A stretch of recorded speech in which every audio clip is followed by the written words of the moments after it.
मुझे एक दिन सुबह कहने लगे कि जी आपने एपोक्लिप्टो फिल्म देखी है? मैंने कहा हाँ जी मैंने देखी थी। जो वहां के जंगली लोग हैं, आप में से मेरे ख्याल अक्सर लोगों ने वो फिल्म या उसके सीन देखे होंगे। कितने हैं जिन्होंने देखी हुई है? जरा हाथ खड़ा करें ना।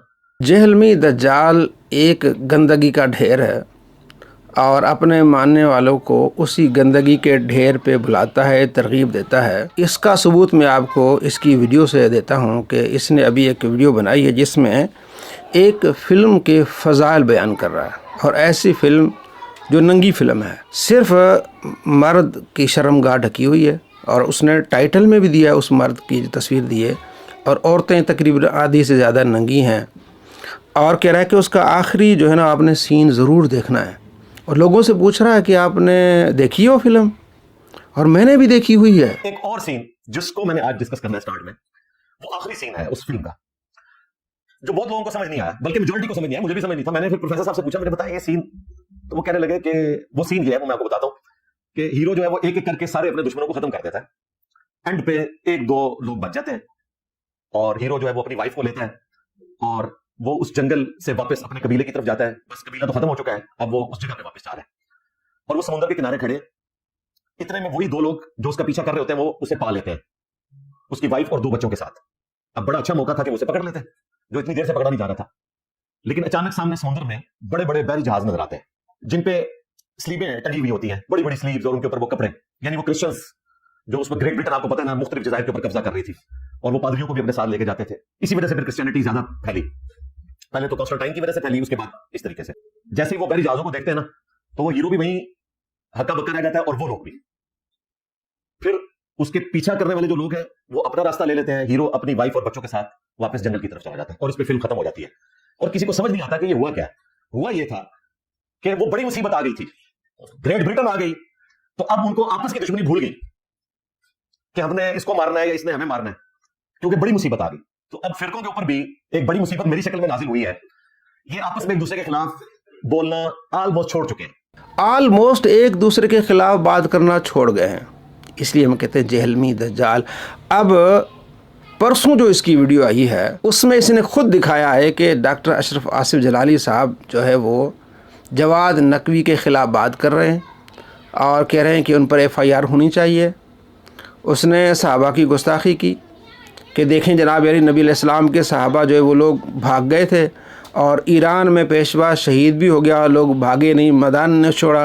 यानी अब वो बता रहे थे डॉक्टर अशरफ आसिफ जलाली साहब कि देखें सहाबा की गुस्ताखी कर रहा है, तो बोल रहे थे उनके ख़िलाफ़। इसने खुद वो क्लिप डाला है, ये ज़रा देख लें। और चुंगी अमर सद्दू का एक भैंसा है, जवाद नकवी कहलाता है, हर वक्त जुबान पर वहदत उम्मत, वहदत उम्मत, वहदत उम्मत।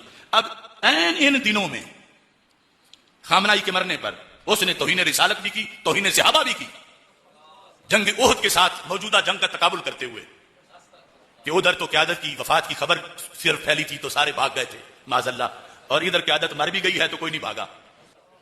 कहां खामनाई और कहां अल्लाह के रसूल सल्लल्लाहु अलैहि वसल्लम। तो मैं मुतालबा करता हूं आज जिन जिन लोगों ने जाकर वहां सफारत खाने में तसरात लिखे या जो भी बोल रहे हैं, कम अज कम हुकूमत से मुतालबा करें कि इस जवाद नकवी को किरारवा की सजा दी जाए। हमारे नबी अलैहिस्सलाम पर उसने क्यों फोकियत दी एक आज के बंदे को, और क्यों सहाबा किराम रज़ी अल्लाह तआला अन्हु तो इस मौके पर भी भौंका। थानों में फाइलें भरी पड़ी हैं सहाबा के गुस्ताखों की, जो दरखास्तें आई हुई हैं, कोई FIR नहीं काट रहा, काटता है तो दूसरे दिन छुड़ा लिया जाता है, दबाव डाल के सुलह करा ली जाती है। यानी इस सल्तनत में इस कदर गुस्ताखियां हो रही है। जिन लोगों ने इन दिनों में चमचागिरी की है ईरान की सुन्नियों में से, मैं कहता हूं कम अज कम वो जवाद नकवी ने जो तौहीन रिसालत की है और तौहीन सहाबा की है उसके खिलाफ अपने चंद लफ्ज तो बोलें। बोलने चाहिए या नहीं बोलने चाहिए? लेकिन मैं यकीन से कहता हूं कि नहीं बोलेंगे। मुझे दोस्तों बताएं कि एक हफ्ता पहले कह रहा था कि जनाब ऑलमोस्ट एक दूसरे के खिलाफ बात करना छोड़ गए हैं जनाब अली। मैं आ गया हूं ना, सबसे बड़ी मुसीबत आ गई। उस फिल्म के आखिरी सीन में इस तरह दिखाया गया है कि वो अपनी लड़ाइयाँ भूल के जनाब अली उस परेशानी में पड़ गए। तो फिर जवाद नकवी के ख़िलाफ़ ये बात और ये बयान दज्जाल है, जेहलमी। इख्तलाफात चल रहे हैं, मुनाजरे भी चल रहे हैं। देवबंदी आलिम है साजिद, तो उसने चैलेंज किया पिछले दिनों, और कल जो है मुफ्ती राशिद रज़ी साहब ने उसका जवाब दिया कि हाँ मैं जो है वो तैयार हूँ, आए मुनाजरा करते हैं ऑनलाइन। साजिद खान देवबंदी को हमारा चैलेंज है और हम दावा देते हैं साजिद खान देवबंदी को कि अगर उसके अंदर कोई इल्मी दमखम है और वो अपने इन अकाबिर की इन गुस्ताखाना इबारात को इस्लामी और सही समझता है, वो हमारे साथ बात करें। हम अल्लाह के फजल करम से साजिद खान देवबंदी के साथ बात करने के लिए तैयार हैं। मैं दावा देता हूं साजिद खान देवबंदी को कि वो मेरे साथ ऑनलाइन अपने इन अकाबिर की इन गुस्ताखाना इबारात पर बात करे। मैं मुबाहसा, मुकालमा, मुनाजरा करने के लिए साजिद खान देवबंदी के साथ ऑनलाइन तैयार हूं। एक तरफ जेहलमी दज्जाल कह रहा है कि जनाब ऑलमोस्ट जनाब अली बात करना छोड़ गए हैं, तो जनाब ये तो मुनाजरे भी हो रहे हैं। भाई इस जेहलमी दज्जाल से आप बचें, ये झूठा है, कमीना है, आपको फिल्मों की तरकीब देगा और नंगी फिल्मों की तरकीब देगा, और ये खुद फिल्में देखता है और अपने मानने वालों को तरगीबें दिला रहा है। और ऐसी गंदी फिल्म की जो नंगी है, इसका गुनाह किस पर जाएगा? गुनाह जारिया है इसके ऊपर। तो ऐसे दज्जालों के पीछे मत जाएं। आपने कभी सुना मौलाना इलियास कादरी साहब ने किसी फिल्म का जिक्र किया हो या जनाब तरगीब दिलाई हो? साकिब रज़ा मुस्तफ़ाई साहब, अजमल कादरी साहब जो अहले सुन्नत के, तो भाई वो अल्लाह उसके रसूल की बातें करते हैं, और ये जेहलमी दज्जाल अंग्रेज़ों की बातें, फिल्मों की बातें करता है, अपनी आखिरत बर्बाद कर रहा है, अपने मानने वालों की आखिरत बर्बाद कर रहा है। तो ऐसों के पीछे जाके अपनी आखिरत बर्बाद नहीं करनी।